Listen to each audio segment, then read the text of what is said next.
ગુજરાત વિધાનસભાના પૂર્વ અધ્યક્ષના પુત્રની કંપની સામે 15 કરોડ વસૂલવા જામનગરની બે પેઢીએ કેસ કર્યો છે. જામનગરની સિદ્ધિ મરીન સર્વિસ એલએલપી દ્વારા કચ્છના નીમાબેન આચાર્યના પુત્ર મૌલિન જેમાં ડાયરેક્ટર છે તે કંપની સામે કેસ કર્યો છે. વર્ષ 2016થી 2021 દરમિયાન કરેલા કામના નાણાંની વસૂલાત માટે નેશનલ કંપની લો ટ્રિબ્યુનલમાં કેસ દાખલ કરવામાં આવ્યો છે. કરોડો રૂપિયાની વસૂલાત માટે બે ફરિયાદ નેશનલ લો કંપની ટ્રિબ્યુનલમાં નોંધાવવામાં આવી છે. જામનગરની પ્રજા જેનાથી પરિચિત છે એવી સિદ્ધિ શિપિંગ કંપની ને શ્રીજી શિપિંગ કંપની, આ બે જેનું સમગ્ર સૌરાષ્ટ્રના દરિયા કિનારે કામ છે. એ કામની અંદર બંને પ્રકારના કામ, લોડિંગ, અનલોડિંગ, સ્ટીવ ઓર્ડરના જે કામ કરે છે એમાંથી સિદ્ધિ મરીન જે છે એ ગાંધીધામની અંદર આવો એક સેવા આપી હતી, સર્વિસ પૂરી પાડી હતી. તો જેને સર્વિસ પૂરી પાડેલી હતી એમને tax on the direct tax on the જ્યાં લેવાનું હોય, ટીડીએસથી ઓળખીએ છીએ આપણે, એ પૈસા આ કંપનીના કાપી લીધા.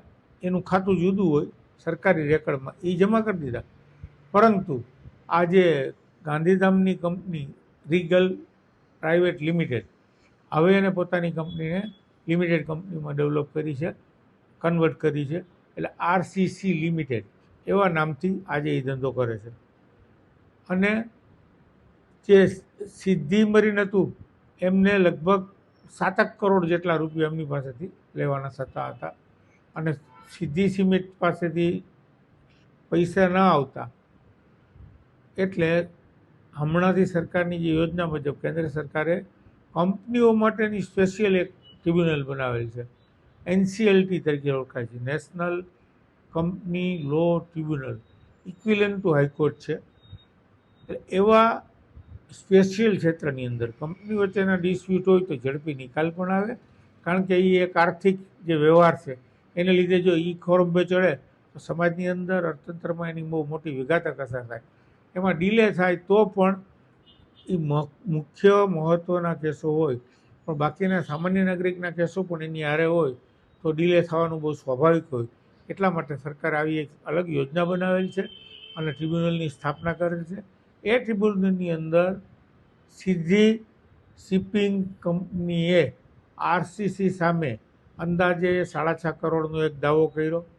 આ જ સિદ્ધિ મરીન સર્વિસ પ્રાઇવેટ લિમિટેડની સિસ્ટર કન્સર્ન શ્રીજીએ તાજેતરમાં બીજો પણ દાવો કરવામાં આવેલ છે. કંપની એક છે રીગલ પ્રાઇવેટ લિમિટેડ, હવે જે આરસીસી લિમિટેડ કંપની છે એમની સામે કરેલ છે.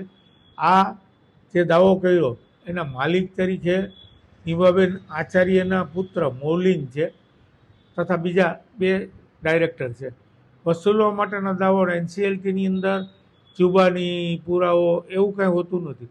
એનસીએલટી તો ચાર્ટર્ડ એકાઉન્ટન્ટે કરેલા હિસાબ રજૂ કરવાના હોય છે, એટલે એના ઉપર ચોક્કસ નોટિસ નીકળે. એની પાસે કંઈ કારણ હોય, વેલિડ રીઝન હોય કે આ કારણે નથી આપ્યા, મારો કાઉન્ટર સ્યુટ છે, મને આ સર્વિસ નથી પૂરી પાડી એટલે નથી આપ્યા, એવો કોઈ ડિસ્પ્યુટ હોય તો એ રેઝ કરી શકે, હિસાબ ચેક કરી શકે અને હિસાબ અંગે પોતાનો કંઈ કાઉન્ટર સ્યુટ હોય તો મૂકી શકે. પણ આની અંદર ઝડપથી ન્યાય મળે છે અને કંપનીના વિવાદો છે એ ઝડપથી ન્યાયિક રીતે નિર્ણય થાય એટલા માટે સરકાર કટિબદ્ધ છે. અને એનસીએલટીની અંદર રિઝલ્ટ પણ ખૂબ ઝડપથી આવતું હોય છે. કુલ 15 કરોડના વસૂલાતના દાવાઓ, બે દાવા જુદા જુદા કરવા પડ્યા છે. અને આજે અમદાવાદ ખાતેની નેશનલ કંપની લો ટ્રિબ્યુનલ એનસીએલટીની અંદર આ કાર્યવાહી ચાલુ રહી છે.